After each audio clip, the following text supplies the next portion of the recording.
અમદાવાદ જિલ્લાના સાણંદ તાલુકામાં ડાંગર પકાવતા ખેડૂતો ઉપર પણ કુદરતી માર પડ્યો છે। આપને દ્રશ્ય બતાવશું। ગોકુલપુરા ગામના આ દ્રશ્યો છે કે જ્યાં ડાંગર ઉભેલી હતી અને ડાંગરની કાપણી થવાની હતી। એ સમયે જે માવઠું પડ્યું તેના કારણે તૈયાર પાક ખેડૂતનો એ બરબાદ થયો છે। દ્રશ્યની અંદર જુઓ છો કે હજારો વીઘા જમીન છે જેની અંદર આ પ્રમાણે ડાંગર એ બગડી છે।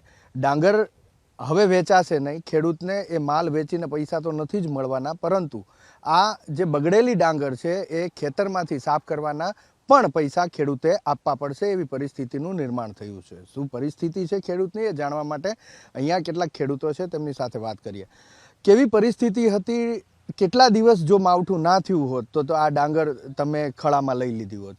અમારે ઓછામાં ઓછું 10 દિવસ જો માવઠું ના થયું હોત તો ડાંગરનો પાક 60-40% જેવું ખેડૂતના હાથમાં આવી જાત।